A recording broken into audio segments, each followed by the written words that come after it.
Donc écoute, on va faire le tour de ce bâtiment donc, que mon père a pu acheter il y a une trentaine d'années.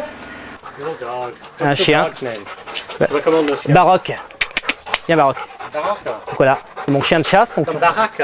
Ouais, Barack Obama un peu bon. Non, ça c'est notre... c'est Baroque. Le vieux Baroque. Hey, bye. You're beautiful. Bon, allez. Allez, on rentre dans le...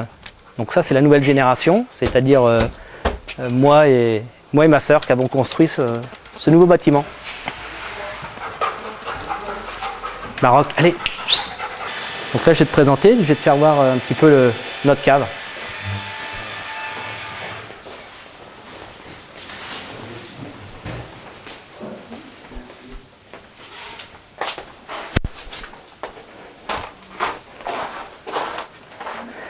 Donc voilà, tu vois, là on rentre dans le vif du sujet. Donc comme je te disais tout à l'heure, là, toute cette période au 19e siècle, 18e, fin 19e, fin 18e, milieu 19e, on a creusé dans le rocher pour extraire ces cailloux, donc pour construire des chemins, pour éviter que les gens, durant les vendanges, ne s'enlisent, ne s'embourbent dans les vignes.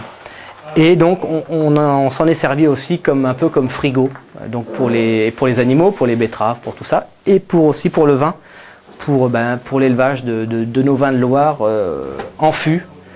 Donc tu vas pouvoir voir ce que c'était au siècle dernier, et il y a 200 ans, la vie chez nos anciens. Donc tu vois, c'était des gens pas très grands, hein, pas comme chez vous, où il y a des gens qui font plus de 2 mètres. Chez nous, on était tout petits, un peu à mon image.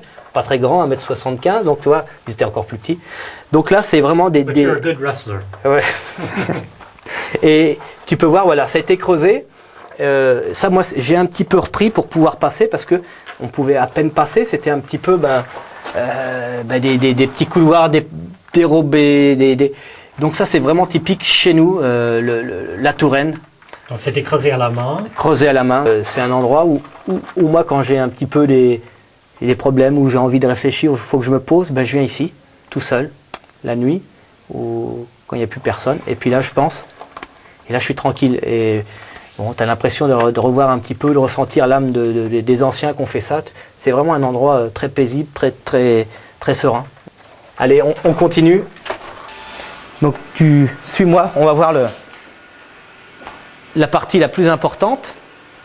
Donc, comme tu peux voir, ça, c'est porte typique du 18e siècle. Et ce qu'on peut voir, une chose assez sympa, assez intéressante, c'est que là, tu as vraiment l'endroit comme on travaillait il y a 200 ans. Donc il y a des choses qui ont disparu. Bon. Donc là, c'est notre partie de cave la plus grande. Donc quand je dis plus grand, c'est une cave qui fait 20 mètres, 30 mètres.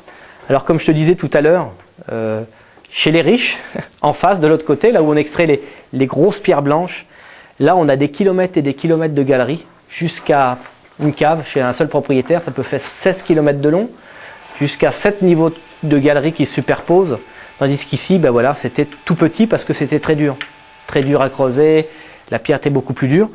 Donc c'est pour ça que je t'emmène, donc on va aller jusqu'au fond de la cave et je te raconterai un petit peu l'anecdote.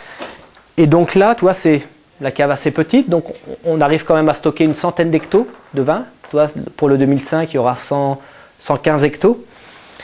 Et là, quand moi je suis arrivé en 2000, on sortait de l'école très motivé. Donc on connaissait, donc la cave continue. Donc là, je pense que c'est des anciennes galeries au temps des croisés, tu sais, tous ceux qui sont allés à Jérusalem pour prêcher la bonne parole.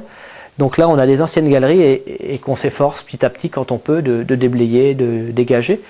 Donc là, il y a 5-6 galeries qui partent, qui vont je ne sais où, mais qui, me passionnent. Donc quand on a un petit peu de temps, on essaie de déblayer. Et on va essayer de découvrir, voir si des fois il y a le trésor des Templiers. Il y avait pas mal de Templiers dans la région à l'époque. Hein. Il y avait. La région est riche en histoire, donc on a tous les châteaux de la Loire, Chambord, Chenonceau.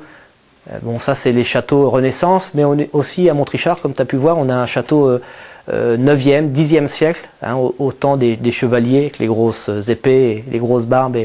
Et donc, les croisés, ça arrive, c'est cette époque, ça commence au 9e, 10e siècle, ça s'arrête après vers l'édit de Nantes, vers 1400, 1500, où il y a eu tout le massacre de toutes ces personnes. Donc la légende dit qu'il y a un trésor de caché, donc peut-être que c'est chez nous, on ne sait jamais. Tu vas le trouver, hein? Peut-être.